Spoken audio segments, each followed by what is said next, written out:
በሰርጋችሁ ቀን የህይወት አጋሪ ነው ብላችሁ የመረጣችሁትን ሰው ክህደት ከራሱ አንደበት በገዛ ጆሮአችሁ ብትሰሙ ምን ታደርጋላችሁ?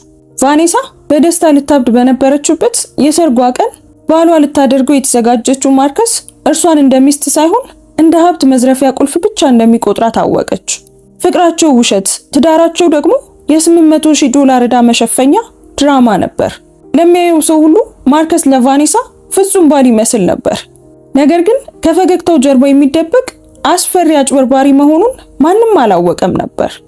አንዳንዴ ጠላታችንን ለመጣል ብልህነት እንጂ ጩኸት አያስፈልግም። ቫኔሳ ይህንን ህይወቷን የሚያደበላልቅ ሚስጥር በሰርጓ ቀን ሰምታ ሰርጉን አላስቆመችውም። ይልቁኑ የዋህ ሙሽሪት በመምሰል አደገኛ ወጥመድ ዘረጋች። ቫኔሳ ይህንን የክህደት ድር እንዴት በብልሃት እንደምትበጣጥሰውና የታመነ ልብ ሲቆስል የሚወለደውን አስገራሚ የበቀል መንገድ አብረን እንመልከት። ሰላም ውድ ቤተሰቦቻችን እንደምን አላችሁ? ታሪኩን ከመጀመራችን በፊት እስኪ ይህንን ልብ አንጠልጣይ ታሪክ በየትኛው የዓለም ክፍል ሆናችሁ እየተከታተላችሁት እንደሆነ ኮሜንት ላይ ጻፉልን። እነዚህ ታሪኮች ምን ያህል ርቀት እንደሚጓዙ ማወቅ ስለምንፈልግ ያላችሁበትን ሀገር ወይም የከተማችሁን ስም ጻፉልን። ታሪኩ ለብዙ ሰዎች እንዲደርስም በደግነት ላይክ አድርጋችሁ ጀምሩት። እንደዚህ አይነት መሳጭ የሆኑ ታሪኮችን መስማት የምትወዱ ከሆነ ሰብስክራይብ በማድረግ ቤተሰባችንን ተቀላቀሉ። በየቀኑ የምንለቃቸው ታሪኮች እንዳያመልጣችሁ የደውል ምልክቱን ተጫኑ። አሁን በቀጥታ ወደ ታሪካችን እንመለስ። ሙሽሪት ከሰርጉ ጥቂት ደቂቃዎች ቀደም ብሎ የሙሽራውን የእምነት ቃል ሰማች። የእርሷ በቀል ሁሉንም ሰው አስገረመ። ቫኔሳ ሚለር በቅዱስ ስፍራ ውስጥ መጋረጃውን ለመጨረሻ ጊዜ ስታስተካክል እግሮቿ ሲንቀጠቀጡ ተሰማት። በጥቂት ደቂቃዎች ውስጥ ለ3 ዓመታት የወደደችውን ማርከስ ስተርሊንግን ለማግባት በአስፐን በሚገኘው የቅዱስ ጴጥሮስ ቤተክርስቲያን መድረክ ላይ ትጓዛለች። በዚያ ጊዜ ነበር በኮሪደሩ ላይ ድምጾችን የሰማችው። በሩ በትንሹ ተከፍቶ ነበር እና ወዲያውኑ የሙሽራውን ከፍተኛ ሳቅ አወቀችው። በጉጉት ቀረብ ብላ ለመስማት ጠጋ አለች። ይሄ ነገር በጥሩ ሁኔታ እንደሚጠናቀቅ እርግጠኛ ነህ? የጁሊያን ድምጽ ነበር። ሚዜው አሁን እርግጠኛ ነኝ። ቫኔሳ በኔ ፍቅር ወድቃለች። ከተጋባን በኋላ በአባቷ ንግዶች ላይ ስልጣን እንድትሰጠኝ ለማሳመን ትንሽ ጊዜ ብቻ ነው የሚያስፈልገኝ። ማርከስ ከዚህ በፊት አስተውላ በማታውቀው ሁኔታ በንቀት ሲናገር ሰማችሁ። ቫኔሳ ዓለሟ እየፈራረሰ እንደሆነ ተሰማት። እንዳትወድቅ ግድግዳውን ተደገፈች። እና የሆነ ነገር ከጠረጠረችስ? ሌሎቹ ሚዜዎች ጠየቁት። ዴሪክ እየነገርኩ እኮ ነው። ቫኔሳ በጣም የዋህ ናት። እኔ የህልሟ ልዑል እንደሆንኩ ታስባለች።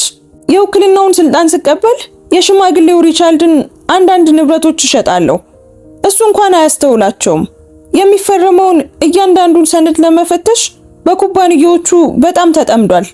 ሳቁ በቫኔሳ ልብ ውስጥ ልክ እንደ ስቃይ በኮሪደር ውስጥ አስተጋባ። ልቧ ሲመታ እየተሰማት እጇን ደረቷ ላይ አደረገች። የ3 ዓመት ፍቅር፣ የ3 ዓመት እቅዶች፣ ሁሉም ውሸት ነበር። ግን ከዛ በኋላ አግብተሃት ትቆያለህ? ጁሊያን አጥብቆ ጠየቀው። ለአሁኑ አዎ፣ ንብረቶቹን ሙሉ በሙሉ ማግኘት ፈልጋለሁ። ከዛ በኋላ ግን አደጋዎች ይከሰታሉ አይደል? ማርከስ እንደገና ሳቀ። ቫኔሳ በዚህ ጊዜ እንዳትጮህ አፏን የግድ መሸፈን ነበረባት። ማርከስ የእውነትህን ነው? ዴሪክ ምቾት እንዳልተሰማው እየታየ ጠየቀው። ተረጋጋ ዴሪክ፣ በሷ ላይ ምንም አይሆንም። የምፈልገውን ሲይዝ ብቻ ፈታታለሁ። ተራራቅን እላለሁ፣ አልሰራም እላለሁ። እሷ በተሰበረ ትንሽ ልብ ትቀራለች እና ትረሷለች። ሴቶች ሁሉ ጊዜ እንደዚህ ናቸው፣ ይረሱታል። ቫኔሳ ግድግዳውን ተደገፈች። ለመተንፈስ ሞከረች። እጆቿ በጣም ከመንቀጥቀጣቸው የተነሳ ነጭ የጽጌረዳ አቅፍ አበባውን ልትጥለው ምንም አልቀራትም ነበር። እንዴት አላስተዋለችም? እንዴት እንደዚህ አይነት ስውር ትሆናለች? ጁሊያን በዝቅተኛ ድምፅ ጠየቀው። ኦ እነሱን በሷ ገንዘብ በፍጥነት ከፍላለሁ። የቁማር ቤቱ ሰዎች ወደ $200,000 የሚጠጋ ዕዳ አለብኝ። በጣም ትዕግስት አጥተዋል። ታውቃለህ፣ በጣም ትዕግስት አጥተዋል። ግን ከዛሬ በኋላ ችግሩ ይፈታል። $200,000 ለቁማር ቤት። ቫኔሳ ማርከስ ቁማር እንደሚጫወት ራሱ በጭራሽ አታውቅም። ሁሉ ጊዜም በሂሳብ ቢሮ ውስጥ እስከ ምሽት ድረስ እንደሚሰራ ይናገር ነበር። እውነታው ግን እሱ በጨዋታ ውስጥ ገንዘብ እያጣ ነበር። ቁማር እየተጫወተ ነበር። ማንም የሚጠራጠር አይመስልህም? ማርከስ ድምጹን ቀንሶ መለሰ። ማንም የሚጠራጠር አይመስልህም? ሪቻርድስ የሚያምን ይመስልሃል? እናም ወይዘሮ ፓትሪሻ? እሷ በጣም ታከብራለች። ዴሪክ ጠየቀው። የቫኔሳ እናት ለማታለል በጣም ቀላል ናት። ሁልጊዜም ልጇ ተኩላ አምራ እንድታይ ትፈልጋለች። አባቷ ብልህ ነው፣ ግን ደግሞ ልጁ ስኬታማ ስለሆነች በጣም ደስተኛ ነው። ስለሆነ ምንም አይጠረጥርም። ቫኔሳ አይኖቿን ጨፈነች። ወላጆቿ በእውነት ማርከስን ወደውት ነበር። በፊታቸው ምን ማሳየት እንዳለበት በትክክል ያውቅ ነበር። ሁልጊዜም ደግ፣ ሁልጊዜም አጋዥ፣ ሁልጊዜም በቤተሰቡ ንግድ ላይ ፍላጎት ያለው ነበር። እና አሁን ብንሄድስ? ጁሊያን በጭንቀት ሐሳብ አቀረበ። ይህንን ሁሉ ለመሰረዝ አሁንም ጊዜ አለ። መሰረዝ? አብደሃል? ሪቻርድ ሚለር ከ5 ሚሊዮን በላይ ዋጋ እንዳለው ካወኩኝ ጀምሮ ለ2 ዓመታት ይህንን ሳቅድ ነበር። ልጁ ወደዚያ ገንዘብ መግቢያ ናት። 2 ዓመታት። ለ2 ዓመታት አቅዶት ነበር። ቫኔሳ በገበያ አዳራሽ ውስጥ የተገናኙበትን ጊዜ አስታወሰች። ማርከስ በምግብ መሸጫ ቦታ ላይ ገጭቷት ነበር፣ ቡናዋን አፍስሶ። እናም ሌላ ሊገዛላት ቃል ገባ። እሱ በጣም ሩህሩህ፣ በጣም እውነተኛ ይመስል ነበር። ነገር ግን ሁሉም ነገር የታሰበበት ነበር። ጓዶች፣ ጊዜው ደርሷል። ሙዚቃው ቀድሞውኑ ተጀምሯል። ዴሪክ አስጠነቀቀ። ዝግጁ ነህ? ግን ደስተኛ እንደሆንን ማስመሰላችንን እንቀጥል። ማርከስ አንድ ጊዜ እንደገና ሳቀና ጭንቅላቱን ነቀነቀ። የእግር ኮቴዎች በኮሪደሩ በኩል ራቁ። ቫኔሳ ብቻዋን ቀረች። የራሷ ልብ ያለ ቁጥጥር ሲመታና የሰርግ ሰልፍ ሙዚቃ በቤተ ክርስቲያን ውስጥ ይሰማል። በቅዱስ ስፍራው መስታወት ውስጥ ራሷን አየች። ለወራት በዝግጅትና በፍቅር የተመረጠው የ$15,000 ነጭ ልብስ፣ በሚለር ቤተሰብ ውስጥ ከትውልድ ወደ ትውልድ የተላለፈው የታላቅ አያቷ መጋረጃ፣ በከተማ ውስጥ ባለው ምርጥ ባለሙያ የተሰራ ምርጥ ሜካፕ። ይሄ ሁሉ ገንዘቧን ለሚፈልግ ሰው ነበር።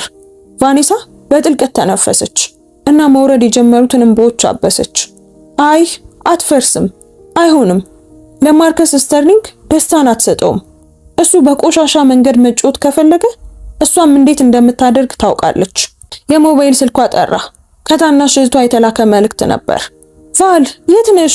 ሁሉም ሰው እኮ እየጠበቀሽ ነው። ቫኔሳ መለሰች። እየመጣው ነው ሶፊያ። ስልኩን አስቀመጠች። መጋረጃውና እቅፍ አበባውን አስተካከለች። ከመስታወቱ ፊት ፈገግ አለች። ካሁን በኋላ የምትጠቀምበትን የፊት ገጽታ ተለማመደች። ማርከስ ጥልቅ ፍቅር ያላትና የዋ ሙሽሪትን ፈለገ። ያንን ያገኛል። ነገር ግን የእርሷ በቀል እሱ በጭራሽ ያልገመተው ይሆናል። ቫኔሳ ከቅዱስ ስፍራ ወጥታ በቤተ ክርስቲያኑ ኮሪደር በኩል ተጓዘች። እንግዶች አደነቋት። የድጋፍ ሹክሹክታ ድምጾች አካባቢውን ሞሉት። የየዋ ሙሽሪትን ሚና በፍጹምነት እየተወነች ሰላምታ እየሰጠች ፈገግ አለች። ማርከስ በመድረኩ ላይ ሆኖ ይጠብቃት ነበር። እይታቸው ሲገናኝ ከዚያ በፊት እንድትቀጥል በሚያደርጋት በዚያ መንገድ ፈገግ አለ። አሁን ሁሉም ነገር ቲያትር መሆኑን አውቃለች። አባቷ ሪቻርድ ሚለር ወደ መድረኩ ሊወስዳት ይጠብቃት ነበር። በ60 ዓመቱ 3 የነዳጅ ማደያዎችና 2 የቡና ቤቶች ግዛት በከተማ ውስጥ ገንብቷል። መኪና በማጠብ የጀመረና በብዙ ልፋትና ስራ አሁን ነው የደረሰበት የተከበረ ቦታ ላይ የደረሰ ሰው ነው። ልዕልቴ በጣም ቆንጆ ሆነሻል አለ ሪቻርድ እጁን እየሰጣት ነበር። አመሰግናለሁ አባዬ። ቫኔሳ ድምጿን ለመቆጣጠር እየሞከረች እጁን ያዘች። በቤተ ክርስቲያኑ መተላለፊያው ሲጓዙ ከቤተሰብ ወገን የሚታወቁ ፊቶችን ታስተውል ነበር። አጎቶች፣ የአክስት ልጆች፣ የልጅነት ጓደኞች። ከማርከስ ወገን ደግሞ በጣም ጥቂት ሰዎች ነበሩ። እናቱ ወይዘሮ ካርመን ሁልጊዜም በትህትና የተሸፈነ ቀዝቃዛ ነገር የሚታይባት። አንዳንድ ዘመዶችና ጓደኞች ጁሊያንና ዴሪክ መደበኛ ለመምሰል እየሞከሩ ከመድረኩ አጠገብ ቆመዋል። ዴሪክ ስትመጣ ሲያያት በግልጽ ምቾት ሳይሰማው እይታውን ዝቅ አደረገ። ቢያንስ እሱ ህሊና ነበረው። ማርከስ በዚያ በደነገጠ ሙሽራ አኳኋን ፈገግታውን ቀጥሏል። ምንኛ ተሰጥኦ ያለው ተዋናይ ነው። በመድረኩ ላይ ሲደርሱ ሪቻርድ የልጁን ግንባር ሳመና እጇን ለማርከስ ሰጠ። በጥሩ ሁኔታ ተንከባከባት አለው ሪቻርድ አይን አይኑን እያየው። ሁልጊዜም አቶ ሪቻርድ እሷ ህይወቴ ናት ሲል መለሰ ማርከስ። ሁልጊዜም አቶ ሪቻርድ እሷ ህይወቴ ናት ሲል ማርከስ መለሰ። የቫኔሳን እጅ እየጨመቀ ነበር። እውነቱን ባታውቅ ኖሮ ምናልባት በዚህ ንግግሩ ትነካ ነበር። አሁን ግን ጥላቻ ተሰማት።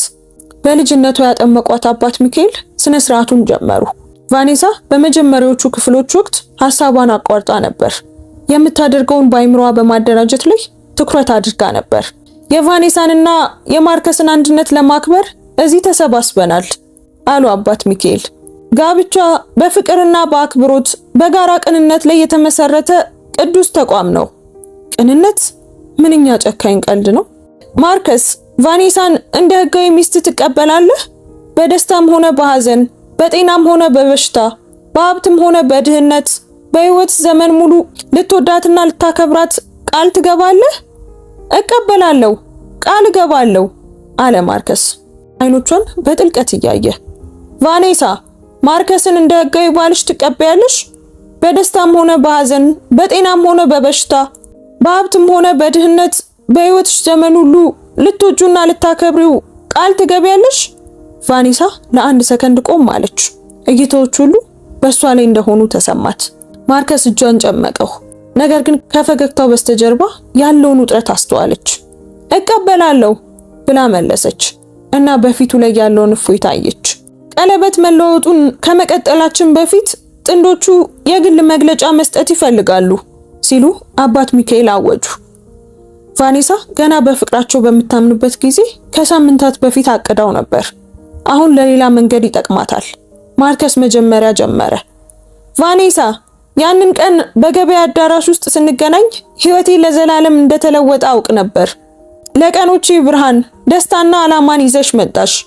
የሚገባሽን ባል ለመሆን አንቺን ለመንከባከብና ቤተሰባችንን በልቤ ውስጥ ባለው ፍቅር ሁሉ ለመገንባት ቃል እገባለሁ። አንዳንድ እንግዶች በንግግሩ ተነኩ። ቫኔሳ ፈገግ አለች፣ ግን በውስጧ እንዴት እንዲህ ባለ በተፈጥሯዊ ሁኔታ ይዋሻል ብላ አሰበች። የሷ ተራ ደረሰ። ማርከስ ግንኙነታችን ስለ እምነት፣ ልቤን ሙሉ በሙሉ ለአንድ ሰው ስለመስጠት ብዙ አስተማረኝ። ዛሬ እዚህ በቤተሰቦቻችን እና በጓደኞቻችን ፊት አንተን የእውነት እንደማውቅህ እንድታውቅ እፈልጋለሁ። ህልሞችህን፣ ፍርሃቶችህን፣ ምኞቶችህን አውቃለሁ እና አብረን የምንጋፈጣቸው ፈተናዎች ምንም ቢሆኑ ከጎኑ ለመሆን ቃል ገባለሁ። ጁሊያን እና ዴሪክ ፈጣን እይታዎችን ሲለዋወጡ አስተዋለች። ማርከስ እጇን እንደገና ጨመቀው። ነገሩ በትንሹ ላብ እንዳለው ተሰማት።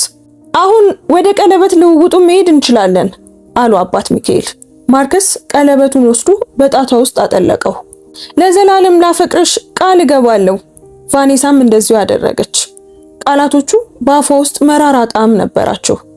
በተሰጠኝ ስልጣን ባልና ሚስት መሆናችሁን አውጃለሁ። ማርከስ አሁን ሙሽሪትን መሳም ትችላለህ። ማርከስ ቀርቦ ሳማት።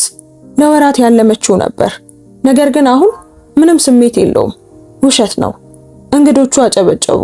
የሰርጉ ሰልፍ ሙዚቃ በከፍተኛና በባህል ስሜት እንደገና ተጀመረ። ቫኔሳና ማርከስ በመተላለፊያው በኩል ተመለሱ። ከቤተሰብ የተወረወሩ የእንኳን አደረሳችሁ፣ የእንኳን ደስ አላችሁ መልእክቶችና የጽጌረዳ አበባ ጥቅሎችን እየተቀበሉ ከቤተ ክርስቲያኑ ውጪ ፎቶዎችን መነሳት ጀመሩ። ቫኔሳ ፈገግ አለች። ፍጹም የሆነችውን ደስተኛ ሙሽሪት የማስመሰል ስራዋን ቀጠለች። ማርከስ ለፎቶዎቹ በፍቅር እቅፍ ሲያደርጋት አሳማኝ እንደነበር ማመን ነበረባት። አብራችሁ በጣም ታምራላችሁ አለ ፎቶ አንሺው። እርስ በርሳችሁ በጣም እንደምትዋደዱ ይታያል። አመሰግናለሁ አለች ቬናሳ። በእውነት በጣም እንዋደዳለን አይደለን ፍቅር? በጣም ሲል ማርከስ ተስማማ። ግንባሯን ሳማት። በፎቶቹ ወቅት ቫኔሳ እንግዶቹን በትኩረት መከታተል ጀመረች። ቤተሰቧ ራዲያንት ነበር። ፓትሪሻ እናቷ ከጓደኞቿ ጋር ስታወራ በስሜት አለቀሰች። ሪቻርድ በልጁ ኩራት ተሰምቶት ሁሉንም ሰላም ይል ነበር። ከማርከስ ወገን አካባቢው የተለየ ነበር። ወይዘሮ ካርመን የግዴታ ፈገግታ ታሳይ ነበር። ነገር ግን ቫኔሳ ከአንዳንድ ሰዎች ጋር በሹክሹክታ እንደምታወራ አስተዋለች። ተንኮል የሚመስሉ አስተያየቶችን እየሰጠች ነበር። የ20 ዓመት እህቷ ሶፊያ የህግ ተማሪ ናት። በፎቶዎች መካከል በነበረው እረፍት ወደፊት ቀረበች። ቫል ደህና ነሽ? ትንሽ እንግዳ ስሜት እያየሁብሽ ነው። ደህና ነኝ፣ በጣም ደህና ነኝ። ግን ለምን እንደዚህ ያልሽኝ? አላውቅም፣ ተለውጠሻል። ቫኔሳ እህቷን አቀፈቻት። የሰርግ ጭንቀት ብቻ ነው፣ ሁሉም ነገር ሰላም ነው። ነገር ግን ሶፊያ በዩኒቨርሲቲ ውስጥ ባዳበረችው በዚያ መርማሪ እይታ ማየቷን ቀጠለች። ከፎቶቹ በኋላ ሁሉም በአስፐን ውስጥ በጣም የሚያምር ወደ ሆነው የሃይንዳ ሮያል ሆቴል የድግስ አዳራሽ አመሩ። ቫኔሳ ይህንን አቀባበል ለወራት አልማው ነበር። እያንዳንዱን ዝርዝር በክፍሉ በጣም ታዋቂ ከሆነው ኢቨንት ኦርጋናይዘር ጋር አቅደው ነበር። አዳራሹ በነጭ ጽጌረዳዎችና በአረንጓዴ ቅጠሎች ያጌጠ ነበር። ወርቃማ መብራቶች አስማታዊ አካባቢን ፈጥረዋል። 250 እንግዶች ከውጭ በሚመጡ የበፍታ የጠረጴዛ ጨርቆች በተሸፈኑ ክብ ጠረጴዛዎች ላይ ተቀመጡ። በኮክቴል ወቅት ቫኔሳ በእንግዶቹ መካከል ትዘዋወር ነበር። የእንኳን ደስ አላችሁ መልእክቶችንና እቅፎችን ተቀበለች። ፈገግታዋን ጠብቃ ስለ ሃኒሙን እቅዶች እና ስለ ልጆች ለሚነሱ ጥያቄዎች ሁሉ መለሰች። ነገር ግን በውስጧ እያንዳንዱን የማርከስን እንቅስቃሴ ትመረምር ነበር። እሱ ከእንግዶቹ ጋር በጋለ ስሜት ያወራ ነበር። ስለ ቤተሰቡ ንግዶች ባለው ዕውቀት ለማስደመም እየሞከረ ነበር። የቡና ቤቶቹን ማስፋት፣ የነዳጅ ማደያዎቹን ዘመናዊ ማድረግ፣ ልክ ራሱን ቀድሞውኑ የሪቻርድ ድርጅቶች እቅድ አካል እንደሆነ አድርጎ ይናገር ነበር። ቫኔሳ ውዴ፣ ምንኛ የሚያምር ሰርግ ነው አለች ወይዘሮ ሉዊዛ። የእናቷ የልጅነት ጓደኛ ናት። ማርከስ በጣም ልዩ ወጣት ነው። በጣም ደስተኛ ትሆናላችሁ። አመሰግናለሁ ወይዘሮ ሉዊዛ። እሱ በእውነት በጣም ልዩ ነው። ልዩ የሚለውን ቃል ለገንዘብ ብሎ የሚያገባን ሰው ለመግለጽ መጠቀም ከባድ ነበር። ፓትሪሻ አይኖቿ በእንባ እንደራሱ ቀረበች። ልጄ በጣም ደስ ብሎኛል። እንደዚህ ተሳክቶልሽ አይቼ አላውቅም። አመሰግናለሁ እማዬ። አንቺና አባዬ በጣም ጥሩ ግብዣን ያደረጋችሁት። ማርከስ ከሁሉም ጋር በጥሩ ሁኔታ የሚግባባ ይመስላል። አባትሽ በሚቀጥለው ሳምንት የኩባንያውን ዋና መስሪያ ቤት እንዲያውቅ ስለመውሰድ እያወራ ነበር። ቫኔሳ በሆዷ ውስጥ ቁርጠት ተሰማት። ማርከስ እቅዶቹን እያፋጠነ ነበር። ጥሩ ነው፣ በጣም ጥሩ ነው አለች ፈገግታዋን እንደጠበቀች። የራት ሰዓት ሲደርስ ቫኔሳ ከማርከስ ጋር በዋናው ጠረጴዛ ላይ ተቀምጣ ነበር። እሱ በጠረጴዛው ላይ እጇን ይዞ በአውራ ጣቱ እያሻሸ ነበር። ከዚያ በፊት ያ ድርጊት ያቀልጣት ነበር። አሁን ግን አበሳጫት። ዛሬ በጣም ቆንጆ ሆነሻል ሲል ማርከስ በጆሮዋ ሹክ አላት። ለሃኒሙናችን መጠበቅ አልችልም፣ እኔም መጠበቅ አልችልም ብላ ዋሸች። ሃኒሙን 15 ቀናት በስፔን ከሪቻርድ ለአዲስ ተጋቢዎቹ የተሰጠ ስጦታ። 15 ቀናት ብቻዋን እርሷን ለመበዝበዝ ከሚፈልግ ሰው ጋር። ሐሳቡ የማቅለሽለሽ ስሜት ፈጠረባት። በራት ወቅት ሪቻርድ የመጀመሪያውን ንግግር ለማድረግ ቆሙ። ጓደኞች፣ ቤተሰቦች፣ በዚህ ልዩ ቀን እዚህ ስለተገኛችሁ በጣም አመሰግናለሁ። ቫኔሳ ሁልጊዜ የቤታችን ብርሃን ናት። ወደ ድንቅ ሴትነት የተቀየረች ጣፋጭና ብልህ ልጅ ናት። ማርከስ ድንቅ ሚስት እያገኘ ነው እና ቫኔሳ አንቺ ጎበዝ፣ ታታሪና በግልጽ በጣም የሚወድሽን ሰው መረጥሽ። እንግዶች አጨበጨቡ። ቫኔሳ ፈገግ ብላ ሰላምታ ስትሰጥ ማርከስ አማቾቹን ለማቀፍ ቆመ። አመሰግናለሁ አቶ ሪቻርድ። ቫኔሳን በጥሩ ሁኔታ ለመንከባከብ ቃል እገባለሁ። እናም በንግዱ መስክ ከእርሶ ብዙ ለመማር ተስፋ አደርጋለሁ። የቤተሰቡን ኩባንያዎች የበለጠ ለማስፋት መርዳት ብችል ማን ያውቃል? ሪቻርድ በአማቹ አመለካከት በግልጽ ረክቶ ፈገግ አለ። ቢያውቅ ኖሮ፣ ምናልባትም ቢያውቅ ኖሮ። የማርከስ የመናገር ተራ ሲደርስ እንደገና ቆመና ማይክሮፎኑን ወሰደ። ሰዎች ሁላችሁም ዛሬ እዚህ ስለተገኛችሁ ላመሰግናችሁ ፈልጋለሁ። በተለይም አቶ ሪቻርድ እና ወይዘሮ ፓትሪሻን እንደ ልጅ ስለተቀበላችሁኝ በጣም አመሰግናለሁ። ቫኔሳ አንቺ በዓለም ላይ ደስተኛው ሰው አድርገሽኛል። በቀሪው ህይወቴ አንቺን እያስለቀስኩ ማለቴ እያሳቅኩ ለመኖር ቃል እገባለሁ። ይሄ ሰዎችን ለማሳቅ ሆነ ብሎ የተጠቀመው ንግግር ነበር። ተጨማሪ ለስላሳና በደንብ የተዘጋጁ ውሸቶችን ተናገረ። ቫኔሳ እንደገና ሲስማት ከሁሉም ጋር አጨበጨበች። ከንግግሮቹ በኋላ ሙዚቃው ተጀመረ። የመጀመሪያው ዳንስ አብረው በመረጡት ዘፈን ነበር። ቫኔሳ ለመጀመሪያ ጊዜ ሲሰሙት በሳሎን ሶፋ ላይ ተቃቅፎ የነበረበትን ጊዜ አስታወሰች። ማርከስ ግጥሞቹ ለነሱ ፍጹም እንደሆኑ ተናግሮ ነበር። አሁን በአዳራሹ መካከል እይታዎች ሁሉ በእነርሱ ላይ ሆነው ሲጨፍሩ ቫኔሳ በቲያትር ላይ የምትገኝ ተዋናይ እንደሆነች ተሰማት። በጣም ተጨናንቀሻል ሲል ማርከስ ሲጨፍሩ ወደ ጆሮዋ ተጠግቶ በሹክሹክታ ጠየቃት። ጭንቀት ብቻ ነው፣ ዝም ብሎ አለ አይደል? የቀኑ ወከባው ሁሉ ነገር መለሰችለት። በጣም ብዙ ሰው እየተመለከተ ነው። ተረጋጊ፣ ዘና ለማለት ሞክሪ። ህይወታችን እየጀመርን ነው። ህይወታችንን። ቫኔሳ ልትስቅ ጥቂት ነበር የቀራት። ሙዚቃው ሲያልቅ ሌሎች ጥንዶች ወደ ወለሉ ተቀላቀሉ። ቫኔሳ ከአባቷ ጋር ጨፈረች። ልዕልቴ ትክክለኛውን ውሳኔ ያደረግሽ። ማርከስ ጥሩ ልጅ ነው። አባዬ አንድ ነገር ልጠይቅ እችላለሁ? አሁን ልጄ። ምንድን ነው? በእውነት በንግድ ውስጥ ልታሳትፈው አቅደሃል? ሪቻርድ ለሰከንድ ጭፈራውን አቆመ። ለምን ጠየቅሽኝ? አይ ዝም ብዬ ነው አባዬ። በጣም ፍላጎት ያለው ይመስላል። እንግዲህ አሁን እሱ ቤተሰብ ነው እና ጥሩ ሀሳቦች ያሉት ይመስለኛል። ለምን አይሆንም? ቫኔሳ የግዳጅ ፈገግታ አሳየች። ለኔ በጣም የፈጠነ መሰለኝ። ልጄ ይኸውልሽ፣ አንድን ሰው ስትወጂ በሁሉ ነገር ውስጥ ልታሳትፊው ትፈልጊያለሽ። ይሄ ደግሞ የተለመደ ነው። አባቷ አሟቹ እሱን ለመዝረፍ ብቻ ሊያካትተው እንደሚፈልግ ቢያውቅ ኖሮ ብላ አሰበች። ከሪቻርድ ጋር ከጨፈረች በኋላ ቫኔሳ በጣም ምቾት ያልተሰማውን ጁሊያንን ልታስጨፍረው ሄደች። ጁሊያን ደህና ነህ? በጣም የተጨነክ ትመስላለህ። አዎ ብዙም አይደለሁም፣ ግብዣዎች ላይ ብዙም አይደለሁም። ሁልጊዜም እኮ ተግባቢ ነበርክ። ጁሊያን አይኑን ከሷ አሸሸ። አዎ ምናልባት የሰርጉ ጭንቀት ሊሆን ይችላል። የሚዜነት ኃላፊነትን ታውቂያለሽ አይደል? ይገባኛል። መናገር የማትችላቸውን ነገሮች ስታውቅ ከባድ እንደሆነ ይገባኛል። ጁሊያን በትንሹ ተንገዳገደ። እንዴት? አይ ምንም የተለየ ነገር የለውም። ዛሬ የሆነ ሚስጥር ያስክ መስሎ ስለተሰማኝ ብቻ ነው። አይ ምንም የለም፣ ሁሉም ነገር የተለመደ ነው። ግን ጭንቀቱ ፊቱ ላይ በግልጽ ይታይ ነበር። ቫኔሳ ትንሽ ተጨማሪ ለመጫን ወሰነች። ጁሊያን እናንተ ከረጅም ጊዜ ጓደኛ ማቾች ናችሁ አይደል? ንገረኝ እስኪ እንዴት ነበር? ምኞቱ ምን ነበረ? ለገንዘብ ያለው ፍላጎትስ? ለማደግ?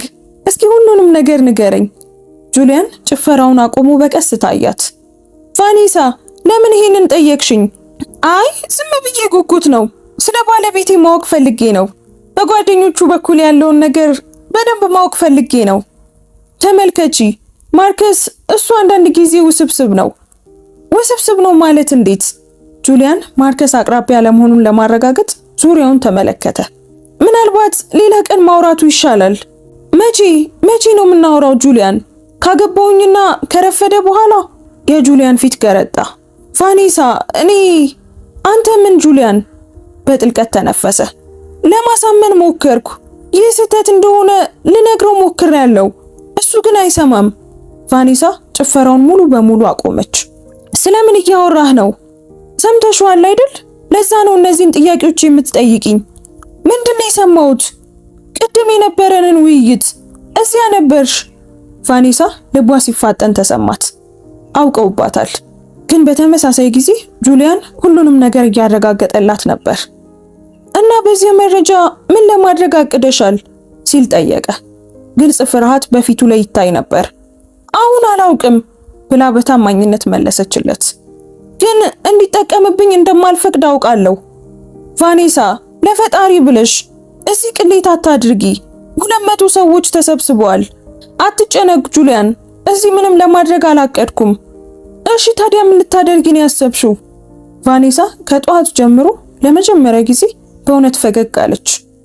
እሱ በጭራሽ የማይገምተውን ነገር። ሙዚቃው አከተመ። እናም ተለያዩ። ጁሊያን በቀጥታ ከቫኔሳ አጎቶች ጋር እያወራ የነበረውን ማርከስን ለማነጋገር ሄደ። ሁለቱ በድንገት ሲንሾካሾኩ አየች። ማርከስ በጭንቀት ስሜት ወደሷ እያየ ነበር። ሶፊያ ቀረበች። ቫል ለጁሊያን ምንድን ነው ያልሽው? የሆነ መንፈስ ያየ ይመስላል። አይ ዝም ብሎ ወሬ ብቻ ነው አለች ቫኔሳ። የሆነ እንግዳ ነገር እየተከሰተ ነው። ሶፊያ አውቀዋለች። በመጀመሪያ አንቺ የሆነ የተለየሽ መሰልሽ። አሁን ደግሞ የባልሽ ሚዜ የደነገጠ መስሏል።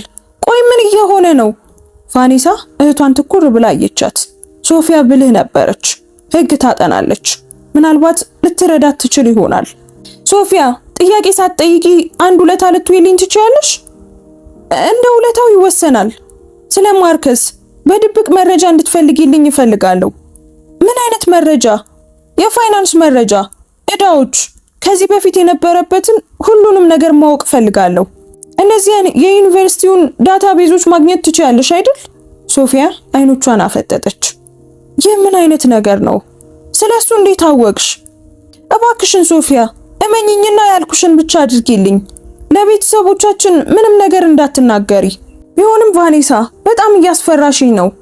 እባክሽን ይህንን ለማድረግ ቃል ትገቢልኛለሽ? ሶፊያ አመነታች። እሺ ግን ከዚያ በኋላ ሁሉንም ትነግሪኛለሽ፣ ቃል እገባለሁ። ማርከስ በግዳጅ ፈገግታ ወደ ሁለቱ ቀረበ። ምን እያወራችሁ ነው? አይ ምንም አይደለም፣ ስለ ልጅ እቅድ እያወራን ነው ብላ ቬናሳ ዋሸች። ሶፊያ መቼ ልጅ ለመውለድ እንደምናስብ ጠየቀችኝ። ኦ ለጥቂት ዓመታት መቆየት እንፈልጋለን አለ ማርከስ በግልጽ እየተዝናና ነበር። አሁን መጀመሪያ በኢኮኖሚ ራሳችንን ማረጋጋት እንፈልጋለን አጠናከረች። ቫኔሳ የእርሱን ምላሽ እየታዘበች ነበር። ማርከስ ፈገግ አለና ወገቧን አቀፋት። አሁን ቤተሰባችን የዓለምን ደህንነት እንዲያገኝ ይፈልጋለሁ። ደህንነት በሷ ገንዘብ። ሶፊያ በዚያ ትንታኔ በሚሰጥ እይታ እንደገና ተመለከተቻቸው። እንግዲህ እናንተን ብቻችሁን ልተዋችሁ፣ ወደ አያቴ ፓርም መሄድ አለብኝ። ሶፊያ ስትራመድ ማርከስ የቫኔሳን እጅ አጥብቆ ያዘ። ለጁሊያን ምን አልሽው? አይ ምንም የተለየ አስፈላጊ ነገር አልነበረም፣ ግን በጣም የተጨነቀ ይመስላል። አይ ምናልባት የሰርጉ ጭንቀት ሊሆን ይችላል። በማህበራዊ ሁነቶች ላይ እንደሚጨነቅ እንደማይመቸው ታውቃለህ አይደል? ማርከስ ለጥቂት ጊዜ አያት። ዛሬ ግን የተለየሽ ትመስያለሽ። ማለት እንዴት? አላውቅም። ይበልጥ የተለየሽ የራቅሽ ትመስያለሽ። ቫኔሳ ወደ እርሱ ቀርባ ጉንጩን ሳመችው። ድካም ብቻ ነው የኔ ፍቅር። ረጅም ቀን ነበር፣ ግን ደስተኛ ነኝ። እርግጠኛ ነሽ? ነገር ግን ማርከስ ባለማመን መመልከቱን ቀጠለ። በዚያ ቅስፈት ሪቻርድ ቀረበ። ማርከስ ና ከሂሳብ ባለሙያዬ ከሄነሪ ጋር ላስተዋውቅህ። ካሁን በኋላ አብራችሁ ትሰራላችሁ። እሺ አቶ ሪቻርድ። ማርከስ ፈገግ አለ። ነገር ግን ቫኔሳ በአይኖቹ ውስጥ ያለውን ጭንቀት አስተዋለች። ከሂሳብ ባለሙያው ጋር ሲነጋገሩ ቫኔሳ ለመተንፈስ ወደ መጸዳጃ ቤት ሄደች። ስለሚቀጥለው እርምጃ የግድ ማሰብ ነበረባት። በመጸዳጃ ቤት ውስጥ የማርከስ እናት ወይዘሮ ካርመን ሜካፓን ስታስተካክል አገኘቻት። ቫኔሳ ውዴ፣ በጣም የሚያምር ግብዣ ነው አለቻት። ነገር ግን ድምጿ ቅንነት የተሞላበት አይመስልም ነበር። አመሰግናለሁ ወይዘሮ ካርመን፣ በጣም ደስተኛ እንደምትሆኑ ተስፋ አደርጋለሁ። ማርከስ ከነበረበት ችግር በኋላ እንግዲህ ጥሩ ህይወት ይገባዋል። ቫኔሳ እጆቿን መታጠብ አቆመች። ምን አይነት ችግር? ወይዘሮ ካርመን ድንበሩን ያለፈች መሰላት። አይ ምንም አስፈላጊ ነገር የለም። ያው ወጣቶች ሁሉ የሚያልፉባቸው አንዳንድ የኢኮኖሚ ችግሮች አሉ አይደል? ምን አይነት ችግሮች? ያው ታውቂያለሽ፣ ብድሮች፣ የክሬዲት ካርዶች። ጥሩ ትዳር የማይፈታው ነገር የለም። ይህን የተናገረችበት ቅዝቃዜ እናትየው ስለ ልጇ እቅድ እንደምታውቅ ቬናሳ እንድትረዳ አደረጋት። ይገባኛል ብላ ቬናሳ በቀላል ሁኔታ መለሰች። እርግጠኛ ነኝ እርስ በርሳችሁ እንደምትረዳዱ። ደግሞም ትዳር ማለት ለዚህ አይደል? ኃላፊነቶችንና ሀብቶችን መጋራት። ሀብቶች ምንኛ አስደሳች ቃል ነው። አሁን ወይዘሮ ካርመን፣ አሁን። ቫኔሳ ወደ አዳራሹ ስትመለስ ግብዣው በከፍተኛ ደረጃ ላይ ነበር። ሰዎች ይጨፍራሉ፣ በደስታ ይወያያሉ፣ ይዝናናሉ። በጭንቅላቷ ውስጥ ከሚዞረው ማዕበል ጋር ሲነጻጸር የሚገርም ተቃርኖ ነበር። አንድ ብርጭቆ ሻምፓኝ ስትወስድ ዴሪክ ቀረበ። ቫኔሳ አንዴ ላናግርሽ እችላለሁ? አሁን። ወደ አንዱ ጥግ ገለል አሉ። የዛሬ ጠዋት ንግግራችንን እንደሰማሽ አውቃለሁ። ቫኔሳ ላለመካድ ወሰነች። ታዲያ ምን? ማርከስን እንዳያደርገው ለማሳመን ሞክሬ ነበር። ይህንን ማወቅ አለብሽ። ለምን ለኔ ትነግረኛለህ? ምክንያቱም ሁሉም ነገር ደህና እንደሆነ ማስመሰል ስላልቻልኩ ነው። እርግጥ ነው እሱ ጓደኛዬ ነው፣ ግን ደግሞ የሚያደርገው ነገር በጣም ስህተት ነው። ታዲያ ምን እንዳደርግ ትመክረኛለህ? አላውቅም። ምናልባት ማውራት ትችላላችሁ። ምናልባት ሐሳቡን ይቀይር ይሆናል። ቫኔሳ ልትስቅ ጥቂት ቀራት። ዴሪክ፣ እኔ የሰማሁትን እኮ አንተም ሰምተሃል። ለ2 ዓመታት አቅዶታል። የሚጸጸትበት ነገር አይደለም። እሺ ታዲያ ምን ልታደርጊ ነው? አሁንም አላወኩም፣ አልወሰንኩም። እባክሽን ምንም ብታደርጊ ግን በይፋ አታድርጊው። እንደሚገባው አውቃለሁ፣ ግን ደግሞ በይፋ በሁሉም ሰው ፊት አታዋርጂው። ከአንዳንድ ሰዎች ጋር ከባድ ችግር አለበት። ይህንን እድል ካጣ ምን አይነት ሰዎች? ዴሪክ ድምፁ ይበልጥ ቀነሰ። ገንዘብ የሚያበድሩት ሰዎች፣ የማይቀልዱ ሰዎች። ቫኔሳ ቅዝቃዜ ተሰማት። ማርከስ ዕዳ ውስጥ ብቻ አልነበረም፣ አደጋ ውስጥም ነበር። ምን ያህል ዕዳ ነው ያለበት? ብዙ ነው። $200,000 በላይ ነው። ካልከፈለ ደግሞ ዴሪክ ጭንቅላቱን ብቻ በመነቅነቅ ውጤቱን በአየር ላይ ተወው። ቫኔሳ ላፍታ ዝም አለች። አዲሱን መረጃ እያጤነች ነበር። ማርከስ ስግብግብ አጭበርባሪ ብቻ ሳይሆን ተስፋ የቆረጠ ሰውም ነበር። ዴሪክ ይህንን ስለነገርከኝ አመሰግናለሁ። ከባድ እርምጃ አትወስጂም አይደል? ከማድረጌ በፊት በደንብ እንደማስብበት ቃል እገባልሃለሁ። ዴሪክ ሲሄድ ቫኔሳ ከሀሳቧ ጋር ብቻዋን ቀረች። ሁኔታው ከገመተችው በላይ ውስብስብ ነበር። ማርከስ በእውነተኛ አደጋ ውስጥ ነበር። ነገር ግን ይህ እርሷን ለማታለልና ቤተሰቡን ለመጠቀም መፈለጉን ትክክል አያደርገውም። ሶፊያ አጠገቧ መጣች። ቫል፣ የመጀመሪያ መረጃ አገኘው። እንዴት? አሁኑኑ? በሕግ ድርጅት ውስጥ የሚሰራ ጓደኛ አለኝ። አንዳንድ ጥንቃቄ የተሞላባቸው ጥሪዎችን አደረግኩ። ማርከስ ስሙ ከቆሸሸ ቆይቷል። ከ1 ዓመት በላይ ሆኖታል። በርካታ ዕዳዎች፣ ተቃውሞዎች፣ በጣም ውስብስብ ታሪክ ነው። ሌላስ? በእርሱ ላይ ክሶች አሉ። ገንዘብ የሚፈልጉ ሰዎች እና አንቺን ከማግኘቱ በፊት በክፍል ውስጥ ያሉ ሌሎች ሀብታም ቤተሰቦችን ለመቅረብ ሞክሮ እንደነበር ታውቋል። ቫኔሳ ደሟ ሲቀዘቅዝ ተሰማት። ሌሎች ቤተሰቦች? አሁን ባለፈው ዓመት ከዴንቨር ከሆነች ሴት ጋር ታጭቶ ነበር፣ ግን አባቷ የሆነ ነገር ደርሶበት በመጨረሻም ሰረዘው። ሶፊያ፣ በዚህ እርግጠኛ ነሽ? ተጨማሪ ምርመራ ማድረግ ከፈለግሽ የቤተሰቡ ስም አለኝ። እንግዲያውስ ማርከስ ፕሮፌሽናል አጭበርባሪ ነው ማለት ነው። ቫኔሳ የመጀመሪያው አልነበረችም። እርሷን ማታለል ከቻለ ደግሞ የመጨረሻውም አትሆንም። ሶፊያ፣ ሌላ ውለታ እንድትውይልኝ እፈልጋለሁ። ንገሪኝ፣ አበዳሪዎቹ እነማን እንደሆኑ፣ ገንዘብ ያለበትን ሰዎች ማወቅ ትችያለሽ? እሞክራለሁ፣ ግን ቫል፣ ይሄ ነገር በጣም አደገኛ እየሆነ ነው። ምናልባት ዝም ብሎ ፍቺ መጠየቅ ይሻል ይሆናል።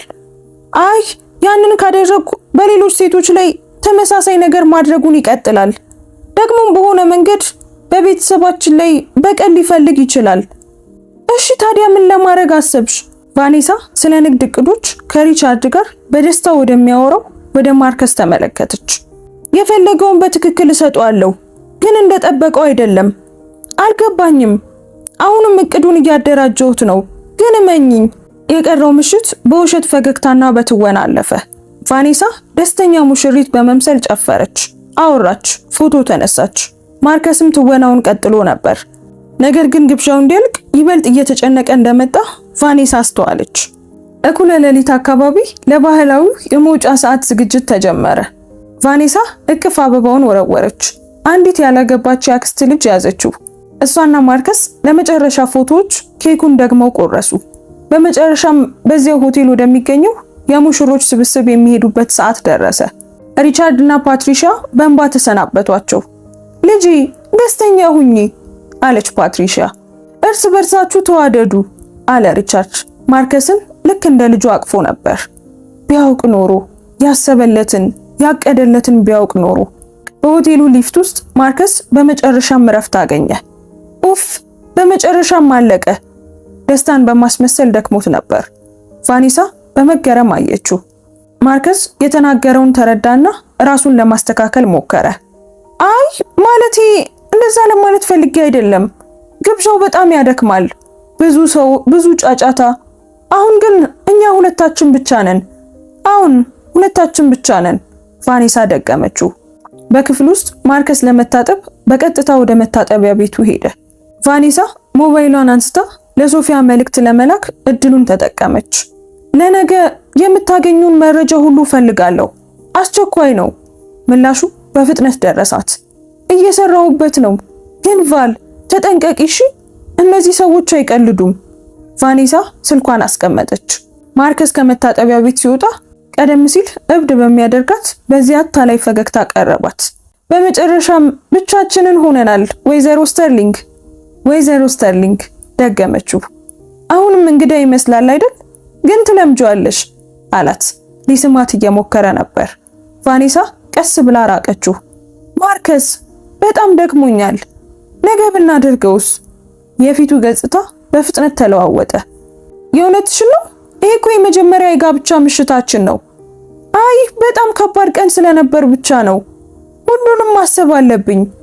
ማርከስ በግልጽ ተበሳጨ፣ ግን ብስጭቱን ለመደበቅ ሞከረ። እሺ ይገባኛል። ነገር ግን እርሷ እንደማይረዳው እንደማይገባው ታውቃለች። ምናልባት ንብረቶቿን ለማግኘት እቅዶቹን እንዴት እንደሚያፋጥን እያሰበ ነበር። ቫኔሳ ወደ መታጠቢያ ቤት ገብታ ሐሳቧን ለማደራጀት ቆየች። ስትወጣ ማርከስ ቀድሞኑ ተኝቶ ነበር፣ ወይም የተኛ አስመስሎ ነበር። አልጋው ላይ ከእርሱ በተቻለ መጠን ርቃ በሌላኛው ወገን ተኛች። በእውነት ከማታውቀው ሰው ጋር ተጋብታ የደስታ ህይወት መጀመሪያ መሆን በነበረበት አልጋ ላይ እዚያ መሆን እንግዳ ነበር። በሚቀጥለው ጠዋት ማርከስ በጥሩ ስሜት ነቃ። እንደምን አደርሽ ሚስቴ አለና ሳማት። እንደምን አደርክ ብላ መለሰችለት። በክፍል ውስጥ እንዳለን ቁርስ ብንበላስ? ስለ እቅዳችን ለማውራት እድል እናገኛለን። ምን አይነት እቅድ? አሁን ተጋብተናል። ስለ ወደፊቱ በደንብ ማሰብ አለብን። ስለ ቤታችን፣ ስለ ኢንቨስትመንቶች፣ ምናልባት አባትሽን በንግዱ ልረዳው እችላለሁ። ማርከስ፣ ለዚያ ግን በጣም አልፈጠንም? ገና መጋባታችን ነው። ፈጥኗል? አይ ለማቀድ እኮ መቼም አይፈጥንም። በነገራችን ላይ አባትሽ ትላንት ሰኞ ዋና መስሪያ ቤቱን ሊያሳዩኝ እንደሚፈልጉ ነግረውኛል። አንቺም ደግሞ ተስማምተሻል። አሁን ከቤተሰብ ንግድ ለመማር አስደናቂ እድል ነው። ቤተሰብ፣ ልክ በእውነት ቤተሰብ እንደሚያሳስበው ሁሉ ቤተሰብ ሲል ገረማት። የቫኔሳ ስልክ ጠራ። ከሶፊያ የተላከ መልእክት ነበር። ተጨማሪ መረጃ አገኘው። በአስቸኳይ ማውራት አለብን። ማን ነው? ማርከስ ጠየቀ። ሶፊያ ስለ ግብዣው እያመሰገነችኝ ነው። ኦ እንዴት አይነት ጥሩ ልጅ ናት! እህትሽ በጣም ጎበዝ ናት። ሶፊያ እየመረመረችው መሆኑን አላወቀም። ማርከስ፣ ልታጠብና ከዚያ ቁርስ ለመብላት እንውረድ። እሺ፣ እኔም ለጓደኞቼ ደውዬ ስለ ግብዣው ላመስግናቸው። በመጸዳጃ ቤት ውስጥ ቫኔሳ ለሶፊያ ደወለች። ሄሎ ቫል፣ ከባድ ነገሮችን አገኘው። ማርከስ በጣም አደገኛ የሆኑ ሰዎች እዳ አለበት።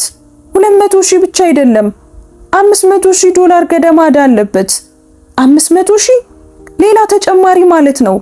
በእውነት ባለፉት ዓመታት ውስጥ ቢያንስ በ3 የተለያዩ ቤተሰቦች ላይ ተመሳሳይ የማጭበርበር ድርጊቶችን ለመፈጸም ሞክሯል። እንዴት? ሁልጊዜም ተመሳሳይ ዘዴ ነው። የሀብታም ነጋዴዎችን ሴት ልጆችን ይቀርባል፣ ቤተሰቡን ይማርካል፣ ያገባል፣ እናም ንብረቶችን ለማግኘት ይሞክራል። በመጀመሪያው ቤተሰብ ላይ አባትየው ደረሰበት። በሁለተኛው ላይ ሙሽሪት ጠርጥራ ሁሉንም ነገር አስቆመች። አንቺ ሶስተኛዋ ሙሽራ ነሽ። ቫኔሳ የማቅለሽለሽ ስሜት ተሰማት። ሶፊያ፣ በዚህ ነገር እርግጠኛ ነሽ? አሁን ሙሉ በሙሉ እርግጠኛ ነኝ።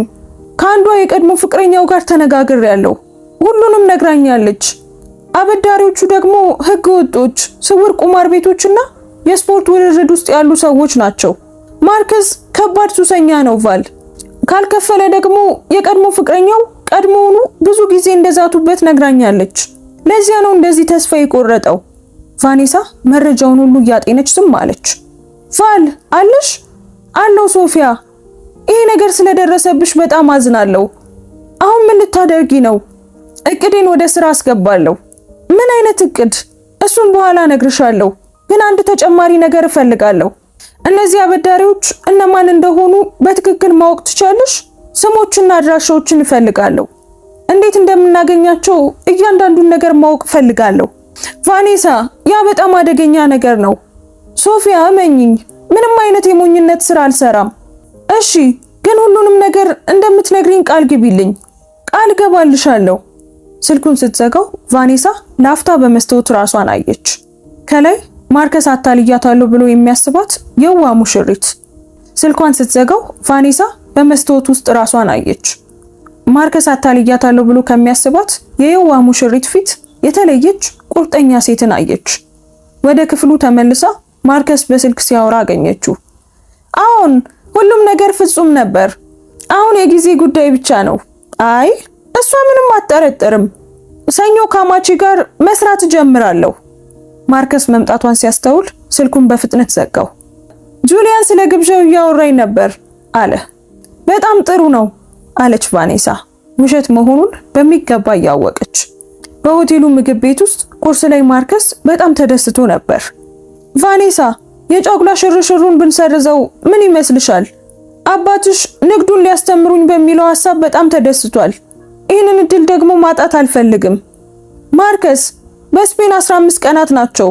ቤተሰቦቼ ሁሉንም ነገር ከፍለዋል። አውቃለሁ፣ ግን ሌላ ጊዜ መሄድ እንችላለን። አሁን በኩባንያው ውስጥ ራሴን ለማሳየት ጥሩ ጊዜ ነው። ቫኔሳ በደንብ ተመለከተችው። ስርቆት ለመጀመር በጣም ስለቸኮለ 2 ሳምንታትን እንኳን መጠበቅ አልቻለም። እሺ የምትፈልገው ያንን ከሆነ እናድርገው። ማርከስ በደስታ ፈገግ አለ። እንደምትረጅኝ ያውቅ ነበር። አሁን እኛ አንድ ቡድን ነን። ቡድን? ምን አይነት ቀልድ ነው? ከቁርስ በኋላ ወደ ቤት ተመለሱ። ቫኔሳ ከዩኒቨርሲቲ ስትመረቅ ወላጆቿ በሰጧት ባለ 3 ክፍል አፓርታማ ውስጥ ትኖር ነበር። ማርከስ ከሰርጉ ጥቂት ሳምንታት በፊት ወደዚያ ተዘዋውሮ ነበር። ነገር ግን የድሮ ተከራይቶ የሚኖርበትን አፓርታማ አሁንም እንደያዘው ነበር። የኔ ፍቅር፣ አንዳንድ ነገሮችን ለመውሰድ ወደ አፓርታማዬ መሄድ አለብኝ አለ ማርከስ። እሺ፣ እኔም ትንሽ እረፍት አደርጋለሁ። ከጥቂት ሰዓታት በኋላ እመለሳለሁ። ማርከስ እንደወጣ ቫኔሳ ለሶፊያ ደወለች። ሄዷል፣ መምጣት ትችያለሽ? እሺ፣ እየመጣው ነው። ከ30 ደቂቃ በኋላ ሶፊያ በሰነዶች የተሞላ ፎልደር ይዛ መጣች። ቫል፣ በጣም ብዙ መረጃ አገኘው። በመጀመሪያ አበዳሪዎቹ በጣም አደገኛ ሰዎች ናቸው። አንዳንድ ዕዳ ያለባቸውን ሰዎች እግሮቻቸውን ሰብረዋል። ማርከስ በጣም ፈርቷል። እሺ ቀጥይ። ሁለተኛው ከውርርድ ውጪ ተጨማሪ ዕዳዎች እንዳሉበት ደርሼበታለሁ። ከአራጣ አበዳሪዎች ብድር፣ የክሬዲት ካርዱ ላይ ያሉ ብድሮች፣ ያለፉ የፋይናንስ ክፍያዎች፣ በአጠቃላይ $800,000 በላይ ዕዳ አለበት። አምላኬ ሆይ $800,000! አይ ተጨማሪም አለ። በህይወቱ ስለ ሁሉም ነገር ዋሽቷል። እንደሚሰራ የሚናገርበት የሂሳብ ቢሮ ገንዘብ በማጭበርበር ጥርጣሬ ከ6 ወር በፊት ተባሯል። ስለዚህ ምንም አይነት ስራ የለውም። በትናንሽ ማጭበርበርና ብድሮች ነው የሚኖረው። ቫኔሳ ባለማመን ጭንቅላቷን ነቀነቀች። ሌላስ? ቤተሰቦቹም በኪሳራ ውስጥ ናቸው። እናቱ ቤቱን አጣለች። ምክንያቱም ማርከስ እሷን ዋስ አድርጎ ገንዘብ ተበድሯል። የራሱንም ቤተሰብ አጥፍቷል። ለዚያ ነበር በሰርጉ ላይ በጣም ፍላጎት ያሳየችው። ልክ ነው፣ ለእርሷ አንቺ የቤተሰቡ መድን ነሽ። ቫኔሳ ቆማ ወደ መስኮቱ ተራመደች። ሶፊያ፣ ይህ ነገር ከገመትኩት በላይ በጣም አደገኛ ነው። አዎ በጣም አደገኛ ነው። ለዚያ ነው አሁኑኑ መተው ያለብሽ ብዬ ማምነው። ፍቺ ጠይቂ፣ ካስፈለገም ከአስፐን ውጪ። አይ አይሆንም። ለምን አይሆንም? ቫኔሳ እህቷን ለማየት ዞረች። ምክንያቱም ይህንን ካደረግኩ ሌሎች ቤተሰቦችን ማጥፋቱን ይቀጥላል። ደግሞም በእኛ ላይ በቀል ሊሞክር ይችላል። ታዲያ ምንድነው እቅድሽ? የቤተሰቡን ንግድ ንብረቶች እንዲያገኝ። ቫኔሳ አብደሻል? ተረጋጊ፣ ቆይ ላስረዳሽ መጀመሪያ። ቫኔሳ እንደገና ተቀመጠችና የእህቷን እጆች ያዘች። ማርከስ እኔ የዋህና በፍቅር የወደኩ ሴት እንደሆንኩ ያምናል አይደል? ስለዚህ ያቺውን ሴት መሆኔን እቀጥላለሁ።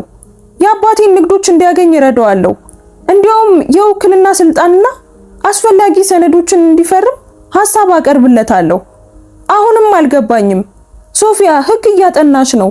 አንድ ሰው የውሸት ሰነዶችን ሲፈርም ወይም ኩባንያን ለመዝረፍ ሲሞክር ምን ይከሰታል? ሶፊያ አይኖቿን አፈጠጠች። በማጭበርበርና በስርቆት ወደ እስር ቤት ይገባል። ልክ ነው።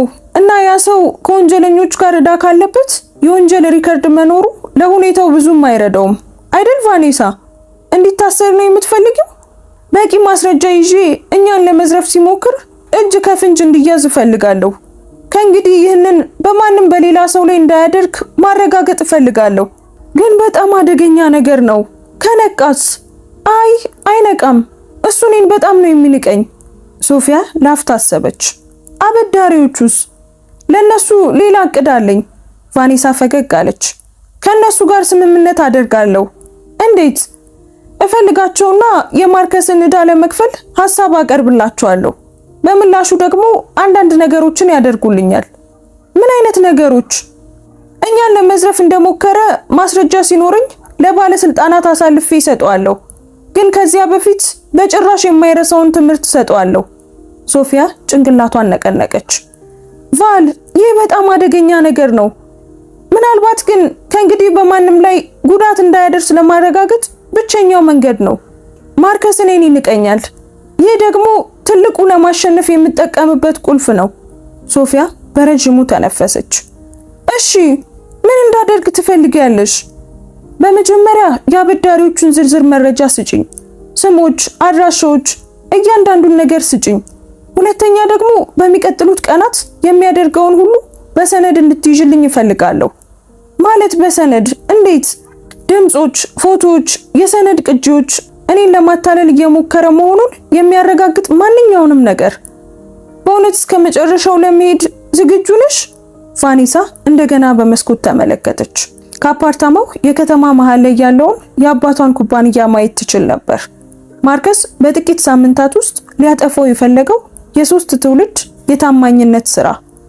እርግጠኛ ነኝ። ማርከስ ከሰዓት በኋላ 2 ሻንጣዎችን ይዞ ተመለሰ። ሄሎ የኔ ፍቅር፣ የቀሩትን ነገሮች አመጣው። ዋው እንዴት ጥሩ ነው! አሁን በይፋ አብረን መኖር እንጀምራለን። አሁን ማርከስ የተጠራጠረ መሰለ። ቫኔሳ፣ ስለ አንድ ነገር ግን ማውራት እንችላለን? አሁን እናውራ። ምንድን ነው? ስለ ገንዘብ ነው። አሁን ትንሽ ተቸግሬያለሁ። እንዴት? አንዳንድ የድሮ አፓርታማዬ ያለፉ ክፍያዎች ነበሩብኝ። ብዙ አይደሉም፣ ግን ከተጋባን በኋላ ምናልባት ሂሳባችንን ብናዋህድ ብዬ አሰብኩ። እንዴት ነው የምናዋህደው? ሁሉንም ነገር በጋራ አካውንት ውስጥ እናድርገውና ለማስተዳደር ቀላል ይሆንልናል። ቫኔሳ እንደምታስብበት ነገረችው። ቬናሳ፣ አሁን ባልና ሚስት ነን። የኔ ያንቺ ነው፣ ያንቺም የኔ ነው። እሺ፣ ነገ ባንክ ሄደን እናስተካክለዋለን። ማርከስ እፎይታ ተሰምቶት ፈገግ አለ።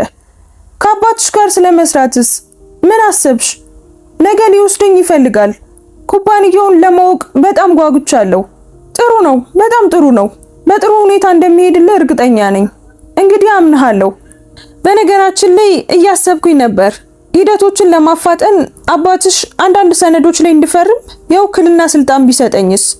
እሱ ጉዞ ላይ ሲሆን ወይም በስራ ሲጠመድ አንዳንድ ነገሮችን ልፈታለት እችላለሁ። ቫኔሳ የምታስብ መሰለች። እሺ አነጋግረዋለሁ። ማርከስ አቀፋት። እንደምትረጅኝ አውቅ ነበር።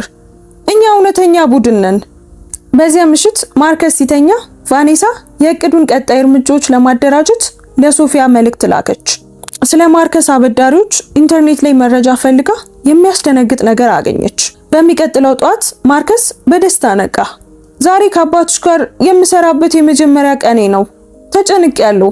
ሁሉም ነገር በጥሩ ሁኔታ ይሄዳል አለች ቫኔሳ ቡና እያዘጋጀች ነበር። አባቴ በሐሳቦች በጣም ተደስቷል። ስለ ውክልና ጉዳይ አናገርሽው እንዴ? አይ አላናገርኩትም። ዛሬ አናግረዋለሁ። እሺ።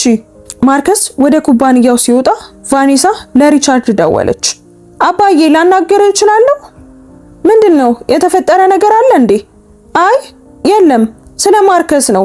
ማርከስ ምን ሆነ? አይ ሰላም ነው። በንግዱ አንተን ለመርዳት በጣም ተደስቷል።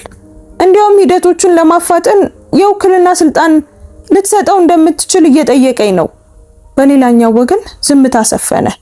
ውክልና ልጄ ገና አብሮኝ መስራት መጀመሩ ነው።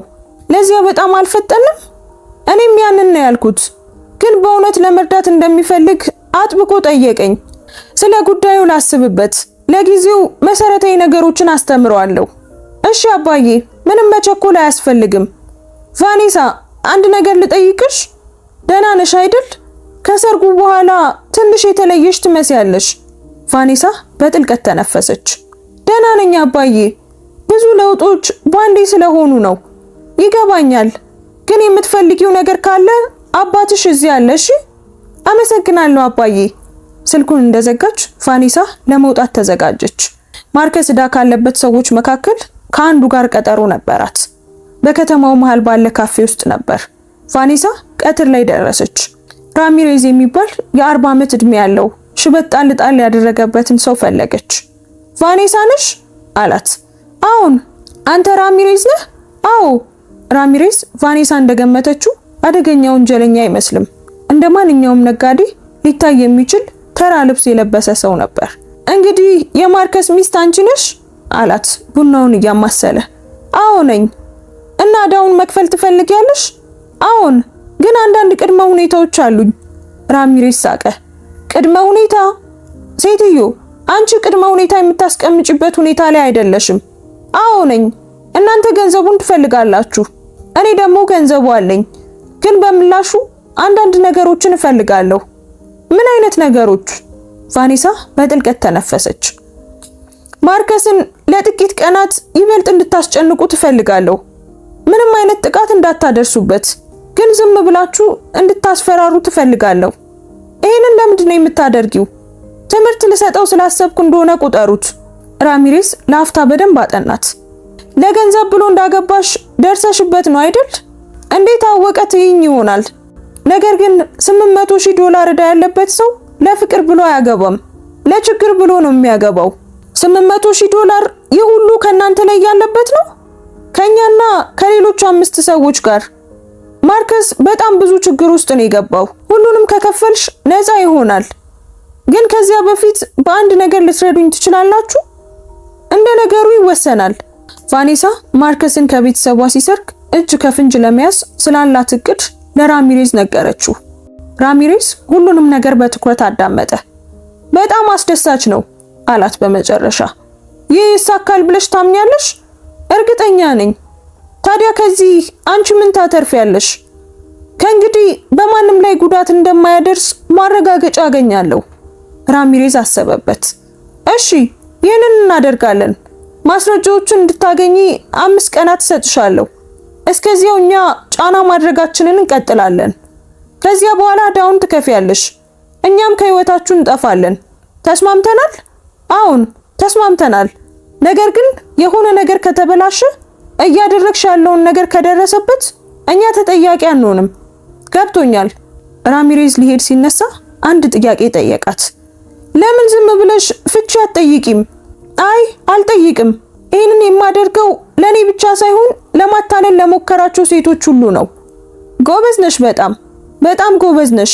ጎበዝ ነሽ በጣም፣ ግን ደግሞ ሞኝም ነሽ። ምናልባት ሁለቱንም ነሽ። ቫኔሳ ቤቷ ስትደርስ ማርከስ እዚያው ነበር።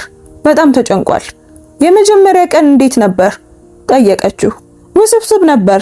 አባትሽ በጣም ጠንቃቃ ነው። እስካሁን ምንም አስፈላጊ ነገር እንድሰራ አልፈቀደልኝም። የተለመደ ነው። ያው መጀመሪያ ሊያምንሽ ይገባል። አውቃለሁ፣ ግን ውክልናው ምን ላይ ደረሰ? እንደሚያስብበት ነግሮኛል። ማርከስ የተበሳጨ መሰለ። ጥሩ ምላሽ ጠብቄ ነበር። ማርከስ ተረጋጋ፣ ገና ጥቂት ቀናት ናቸው። በቅርብ ቀን ተጨማሪ ኃላፊነት ይሰጥሃል። አንዳንድ ጫናዎች አሉብኝ። የድሮ ዕዳዎች የሚጠይቁኝ ሰዎች አሉ። ምን አይነት ዕዳዎች? ማርከስ አመነታ። ከባድ አይደለም፣ ዝም ብለው ክፍያዎች ናቸው። ምን ያህል ዕዳ ነው ያለብህ? ብዙ አይደለም፣ 20 ወይም 30 ሺህ። ተጨማሪ ውሸት። ወደ $1 ሚሊዮን የሚጠጋ ዕዳ ያለበት ሰውዬ 30 ሺህ ነው አለ። ማርከስ ለምን ቀደም ብለህ አልነገርከኝም? አይ እንድትጨነቂ አልፈለኩም ነበር። በአዲሱ ስራዬ ወዲያውኑ የማገኘው መስሎኝ ነበር። ልረዳ እችላለሁ። የእውነት? አሁን ባልና ሚስት ነን። ያንተ ችግር የኔም ነው። ማርከስ አቀፋት። ቫል በጣም ድንቅ ነሽ። ትክክለኛ ውሳኔ እንደወሰንኩ አውቅ ነበር። ትክክለኛ ውሳኔ? በትክክል ምን ያህል ያስፈልጋል? እንግዲህ ሁሉንም ከፍዬ ሰላሜን ለማግኘት ምናልባት $50,000 ያስፈልገኛል። ከ1 ሚሊዮን ውስጥ $50,000 ያለ ሀፍረት ዋሸ። እሺ ነገ እልክልሃለሁ። ማርከስ እወድሃለሁ። ትኩረትህን ስራ ላይ እንድታደርግና ሰላም እንድትሆን እፈልጋለሁ። እሺ እንደዛው አደርጋለሁ አለ። በውስጡ ግን ለማታለል በጣም የምትመች ነሽ እያለ መሆን አለበት። በዚያ ምሽት ማርከስ ሲተኛ ቫኔሳ ለሶፊያ ደወለች። እንዴት ነበር ጠየቀቻት። ከጠበቅኩት በላይ ጥሩ ነበር። ሊተባበሩኝ ተስማምተናል። ማርከስ ደግሞ ተስፋ እየቆረጠ ነው። $50,000 ጠየቀኝ። ከ1 ሚሊዮን ውስጥ $50,000። ልክ ነሽ። እናም ነገ ሰጠዋለሁ። ለምን? ፍጹም ሚስት መሆኔን ለማረጋገጥ ነዋ። እቅዱ እስኪሳካ በእኔ ሊተማመን ይገባል። ማስረጃዎቹን ደግሞ እየሰራሁባቸው ነው። አባቴን ውክልና እንዲሰጠው ደጋግሞ እየጠየቀው ነው። ግልጽ የሆነ ነገር ለማድረግ መሞከሩ የጊዜ ጉዳይ ነው። ቫኔሳ ግን ምን እያደረግሽ እንደሆነ እርግጠኛ ነሽ? እመኝኝ እባክሽን ሶፊያ እመኝኝ። በሚቀጥለው ጧት ቫኔሳ $50,000 ወደ ማርከስ አካውንት አስተላለፈች። ማርከስ ዝውውሩን ሲያይ በደስታ ሊያለቅስ ጥቂት ነበር የቀረው። ቫኔሳ በጣም አመሰግናለሁ። ከላይ ላይ ምን አይነት ሸክም እንዳቀለልሽልኝ አታውቂም። እሺ አሁን ስራ ላይ ማተኮር ትችላለህ አይደል? ልክ ነሽ። በነገራችን ላይ ስለዚህ ውክልና ማርከስ አባቴ ጊዜ ይፈልጋል። ይገባሃል አይደል? ጊዜ ይፈልጋል። ግን ቫኔሳ አንድ ነገር ልንገርሽ፣ የቤተሰቡን ንግድ ለማስፋት አንዳንድ ሐሳቦች አሉኝ። ግን ደግሞ በደንብ ለማጥናት አንዳንድ ሰነዶችን ማግኘት አለብኝ። ምን አይነት ሰነዶች? ከአቅራቢዎች ጋር ያሉ ውሎች፣ የባንክ መግለጫዎች፣ እንደዚህ ያሉ ሰነዶችን። ምንም ከባድ ነገር አይደሉም። እንደዚህ አይነት ሰነዶች ለምን ትፈልጋለህ? አይ ንግዱ እንዴት እንደሚሰራ በተሻለ መንገድ መረዳት ፈልጌ ነው። ቫኔሳ እንደምታስብበት ነገረችው። ማርከስ መረጃውን ለጥናት ብቻ እንደምትጠቀምበት ቃል ከገባህልኝ ችግር የለውም። እንዴ ሌላ ለምን ልጠቀመው እችላለሁ ብሎ ጠየቃት። በውስጧ ለመስረቅ ማርከስ ለመስረቅ ልትጠቀመው ነው ብላ መለሰች። እንደዛ ከሆነ ዛሬ አነጋግረዋለሁ። ማርከስ በደስታ ሳማት። በዓለም ላይ ካሉ ሚስቶች ሁሉ አንደኛ ነሽ አላት። የገዛ መቃብሩን እየቆፈረ መሆኑን ገና አላወቀም ነበር። ቫኔሳ ለሪቻርድ ደወለች። አባዬ ማርከስ ንግዱን በተሻለ መንገድ ለመረዳት ፍላጎት አለው። አንዳንድ ሰነዶችን እንድታሳየው ጠይቆኛል። ምን አይነት ሰነዶች ናቸው? ውሎች፣ የሂሳብ መግለጫዎች የመሳሰሉትን የማሻሻያ ሐሳቦችን ማቅረብ ይፈልጋል። ሪቻርድ አሰበበት። ልጄ እነዚህ የኩባንያው በጣም ሚስጥራዊ መረጃዎች ናቸው። አውቃለሁ አባዬ፣ ግን እኮ እሱ ቤተሰብ ነው። ደግሞም የእውነት ለመረዳት የፈለገ ይመስላል። መጀመሪያ ላነጋግረው፣ ምን ሐሳቦች እንዳሉት ልወቅ፣ ከዛም አሳየዋለሁ። እሺ ቫኔሳ ልጄ አንድ ነገር ልጠይቅሽ? እሺ አባዬ ምንድን ነው? ይህ ማርከስ በንግዱ ላይ ያለው ፍላጎት ግን ትንሽ አልበዛም? ቫኔሳ የግርምት ስሜት አሳየች። እንዴት? ስለ ስራ ገና ከመጀመሩ ስለ ዋጋዎች፣ ስለ አካውንቶችና ስለ አቅራቢዎች ብዙ ጥያቄዎችን እየጠየቀ ነው። አባዬ አንተን ለማስደሰት ፈልጎ ነው፣ ታታሪ መሆኑን ለማሳየት። እሺ ግን ጥንቃቄ አደርጋለሁ። አሁን አባዬ ጥንቃቄ ማድረግ ትክክል ነው። ቫኔሳ ስልኩን ስትዘጋው ሪቻርድ መጠራጠሩን ተረዳች። ይህ በሁለት በኩል የሚታይ ነበር። ጥሩነቱ በቀላሉ አይታለልም፣ መጥፎነቱ ደግሞ የሷንም እቅድ ሊያውቅባት ይችላል። ከከሰዓት በኋላ ማርከስ ከስራ ተመልሶ በግልጽ ተበሳጭቶ ነበር። ዛሬ ቀንህ እንዴት ነበር? ጠየቀችው። አባትሽ አሁንም በጣም ጠንቃቃ ናቸው። ሰነዶቹን እንኳን አላሳዩኝም። ግን ንግዱ እንዴት እንደሚሰራ ካልተረዳው እንዴት ልረዳው እችላለሁ? ጊዜ ስጠው ማርከስ። እዚያ ከሆንክ ገና ሁለተኛ ቀንህ ነው። አዎ ቫኔሳ፣ አባትሽ ግን በእርግጥም በእኔ ይተማመናል? ለምን ጠየቀኝ? ዛሬ ስለ ኩባንያዎቹ ገቢዎች አንዳንድ እንግዳ ጥያቄዎችን ጠየቀኝ። ቫኔሳ ጭንቀቷን ደበቀች። ምን አይነት ጥያቄዎች? ባለፉት ዓመታት ስለነበረው ትርፍ ለምን ማወቅ እንደፈለኩ ጠየቀኝ። ለስራዬ አስፈላጊ እንዳልሆነ ነገረኝ። እና ምን ብለህ መለስክለት? አይ የእድገት አቅሙን ማወቅ ፈልጌ እንደሆነ ነገርኩት፣ ግን ያመነኝ አይመስለኝም። ማርከስ ተረጋጋ። አባዬ በጣም ጠንቃቃ ሰው ነው። ኩባንያውን ለዓመታት በዚህ መልኩ የቀጠለው ጠንቃቃ ስለሆነ ነው። አሁን ምናልባትም ትክክል ነሽ፣ ግን ማርከስ እንደተጨነቀ ያስታውቃል። ቫኔሳ በዚያች ቅጽበት ተስፋ እየቆረጠ እንደሆነ አወቀች። በዚያ ምሽት የማርከስ ስልክ ጮኸ። በጭንቀት መለሰ። ቫኔሳ በሌላኛው ወገን ያለውን ሰው መስማት ባትችልም ማርከስ ፊቱ ሲገረጣ አየችው። አውቃለሁ፣ የጊዜ ገደቡ ማለቁን አውቃለሁ። የለም እስካሁን አላገኘውም። ጥቂት ቀናት ተጨማሪ ፈልጋለሁ። ማርከስ ንግግሩን ለመቀጠል ወደ በረንዳው ወጣ። ሲመለስ በግልጽ ተረብሾ ነበር። ማን ነበር?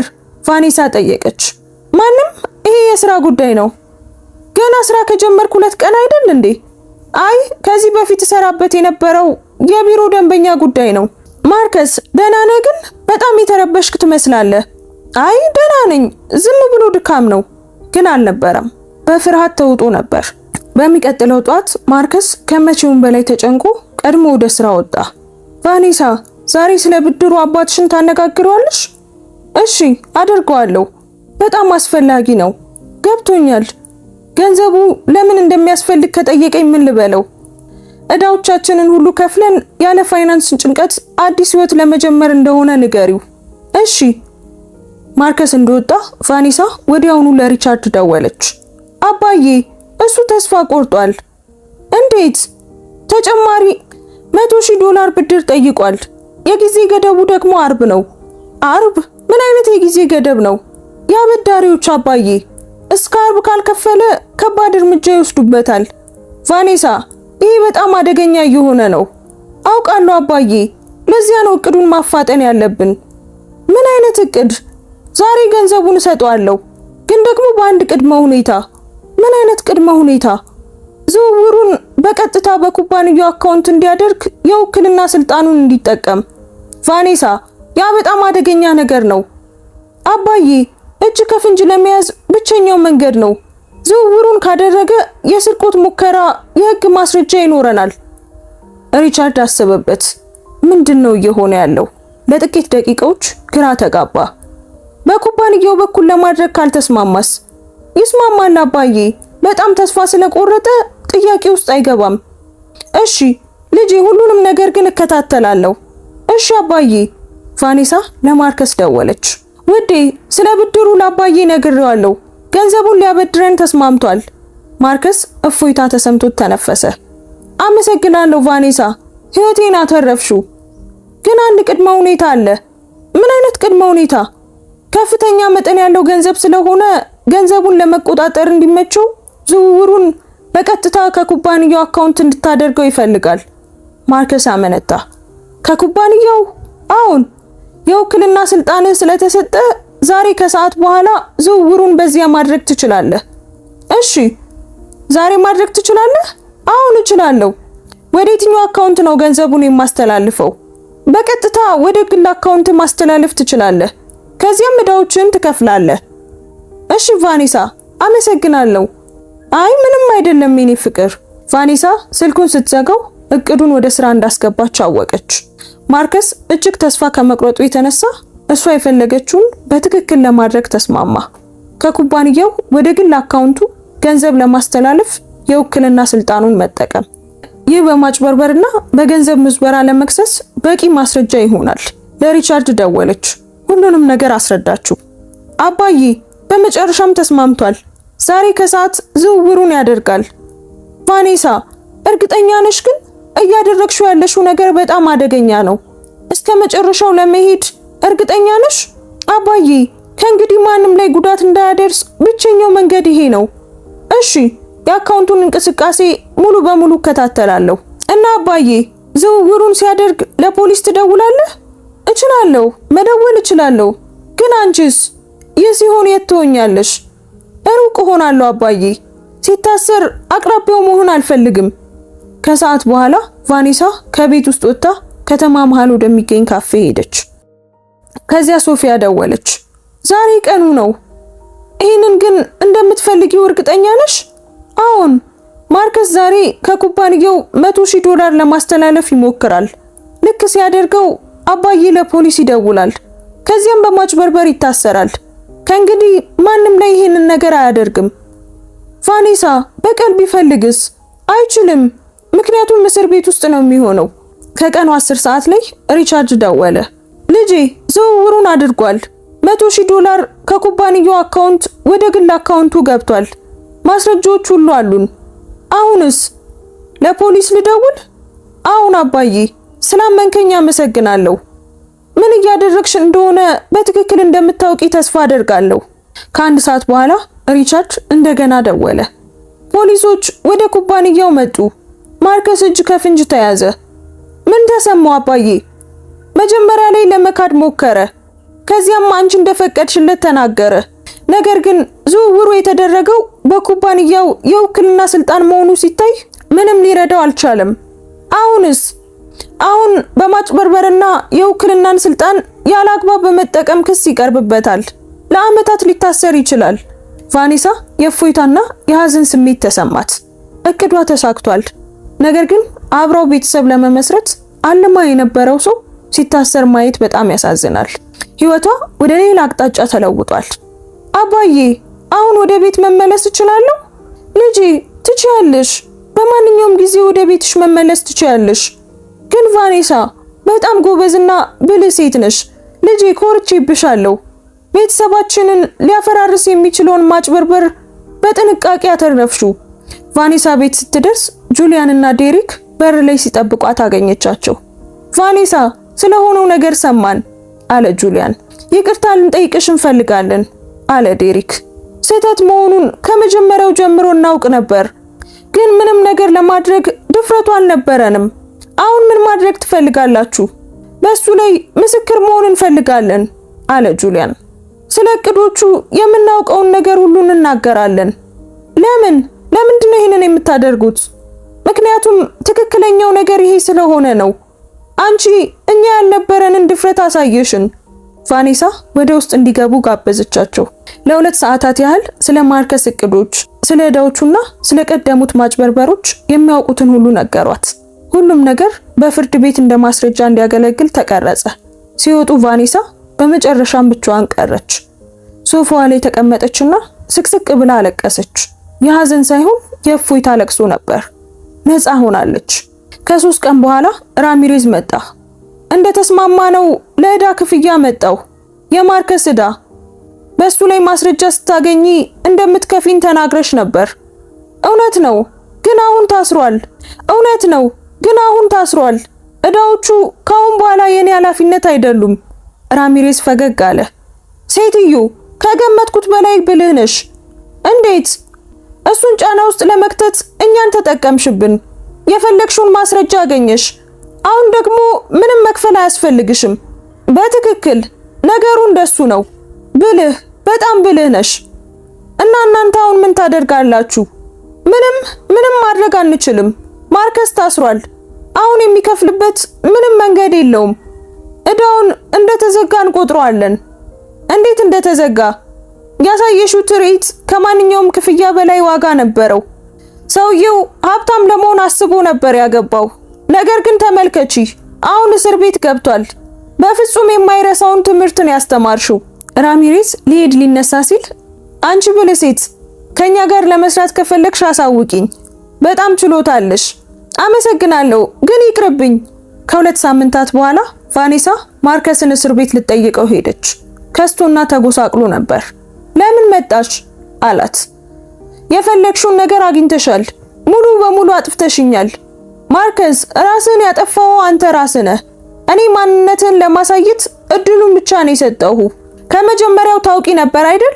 ከሰርጉ ቀን ጀምሮ ሁሉንም ነገር ታውቂ ነበር። ግን እንዴት አወቅሽ? በቤተ መቅደስ ውስጥ ስታወሩ ሰምቻችሁ ነበር። ታዲያ ለምን እዛው አልተጋፈጥሽኝም? ምክንያቱም ከእንግዲህ በማንም ላይ ጉዳት እንደማታደርስ ማረጋገጥ ፈልጌ ነበር። እና አሁን ተሳክቶልሻል። እንኳን ደስ አለሽ። ማርከስ፣ ሌሎች ቤተሰቦችንም አጭበርብረ ነበር። እኔ የሆነ ነገር ባላደርግ ኖሮ አሁንም ትቀጥል ነበር። እንግዲህ እያንዳንዱ ሰው የቻለውን ያህል ራሱን ይከላከላል። ማርከስ ለአፍታ ዝም አለ። ቫኔሳ፣ ግን በእውነት አፍቅረሽኝ ታውቂያለሽ? ያስመሰልከውን ሰው? አዎ፣ ያንን ሰው አፍቅሬው ነበር። ግን ያ ሰው ፍጹም አልነበረም። የሌለ ሰው ነበር። ብለወጥስ? የተሻለ ለመሆን ብሞክርስ? ማርከስ፣ ታማኝ ለመሆን ብዙ እድሎች ነበሩ። አንተ ግን መዋሸትን መረጥክ። አሁን ምናልባት ትክክል ልትሆኚ ትችያለሽ። ቫኔሳ ከእስር ቤት ስትወጣ በህይወቷ አንድ ምዕራፍ ለዘላለም እንደዘጋች ተሰማት። ከ6 ወር በኋላ ማርከስ በ4 ዓመት ጽኑ እስራት ተቀጣ። ጁሊያን እና ዴሪክ እንዲሁም የቀድሞ ሰለባዎቹ መሰከሩበት። ቫኔሳ ፍቺ አግኝታ ወደ ድሮ ስሟ ተመለሰች። በአፓርታማ ውስጥ መኖሯንም ቀጠለች። ግን ሁሉንም ነገር በአዲስ መልክ አስጌጠችው። ሶፊያ በህግ ተመርቃ ማርከስን ለመመርመር በረዳት ቢሮ ውስጥ መስራት ጀመረች። ሪቻርድ ንግዱን አስፋፋ። ካደጋው በኋላ ይበልጥ ጠንቃቃ ሆነ። ካሰቃቂው ጋብቻ 1 ዓመት በኋላ ቫኔሳ በሰላም መኖር ጀመረች። ደመነፍሷ የሚነግራትን ነገር መተማመን ጀምራለች። በአንድ የገበያ ማዕከል ውስጥ ቡና እየጠጣች ሳለ አንድ የደንብ ልብስ የለበሰ ወጣት ተጋጅቷት ቡናዋ ፈሰሰ። ይቅርታ አላት በሚማርክ ፈገግታ። ሌላ ቡና ልጋብዝሽ? ቫኔሳ ተመለከተችው። የተለማመደውን ፈገግታውን፣ ውድ ልብሱን፣ ግን ደግሞ የሆነ ነገር የጎደለውና የሆነ ነገር እንደሚፈልግ የሚቃዥ አይኑን አስተዋለች። አይ አያስፈልግም ብላ መለሰችለት። እባክሽን ቢያንስ ምን ማድረግ እንችላለን? አይሆንም ብላ ቫኔሳ ትታው ሄደች። ታክቲኩ ለምን እንዳልሰራለት እያሰበ ብቻውን ቆሞ ተመለከታት። ምልክቶቹን መለየት ተምራ ነበር። ከ3 ዓመት በኋላ የአባቷ ኩባንያ ሰራተኞችም የቤት እንስሳት የሚንከባከብ ማርቲን የሚባል የእንስሳት ሐኪም አገኘች። ማርቲን ታማኝ ሰራተኛ ነበር። ብዙ ገንዘብ ባይኖረውም ማርከስ የሌለው ሁሉም ነገር ነበረው። ማንነት፣ እውነተኛ ማንነት። በትንሽ ስነ ስርዓት ተጋቡ። ማርቲን ቅዳሜና እሁድ እየሰራ ባጠራቀመው ገንዘብ ቀለበቶቹን ገዛ። ከማርከስ ጋር እንዳቀደችው አይነት የህልም ሰርግ አልነበረም፣ ግን ከሱ የተሻለ ነበር። እውነተኛ ነበር። ማርከስ ከ2 ዓመት ተኩል እስራት በኋላ ተፈታ። ቫኔሳን ሊፈልጋት ሞከረ። እርሷ ግን ቁጥሯን ቀይራ ነበር። ከአፓርታማውም ተዘዋውራለች። በፍጹም ልታየው አልፈለገችም። ከከተማው ወጥቶ ሌላ አዲስ ህይወት ለመጀመር እንደሞከረ ሰማች። ታማኝ መሆኑን ተምሮ እንዲሆን ተመኘችለት። ግን ማርከስ ያው ማርከስ መሆኑን ታውቃለች። ያ ደግሞ አሁን የሷ ችግር አልነበረም። በሁለተኛው የጋብቻ ምሽቷ ማርቲን እጆቿን ይዞ ቫኔሳ፣ ሁልጊዜም ላንቺ ታማኝ ለመሆን ቃል እገባለሁ። አስቸጋሪ ቢሆንም እንኳን እውነቱ ቢጎዳም እንኳን ሁልጊዜም ከጎንሽ ለመቆም ቃል እገባለሁ አላት። እርሷም አመነችው፣ ምክንያቱም በዚህ ጊዜ እውነተኛ ነበር። ውድ ቤተሰቦቻችን የዛሬው ታሪካችን በዚሁ ተጠናቋል። ታሪኩን እንዴት አገኛችሁት? ስለ ቫኔሳ በቀል ምን ታስባላችሁ? ሁሉንም ነገር በዚህ መንገድ በማቀዷ ትክክለኛ እርምጃ ወስዳለች ወይስ በመጀመሪያው ቀን ጥላ መውጣት ነበረባት? እናንተ ብትሆኑስ ምን ታደርጉ ነበር? ኮሜንት ላይ ሐሳብ አስተያየታችሁን ጻፉልን፣ እንወያይበት። ታሪኩን ከወደዳችሁትና እዚህ ድረስ ካዳመጣችሁት ጨርሼዋለሁ እያላችሁ ኮሜንት ላይ ጻፉልን።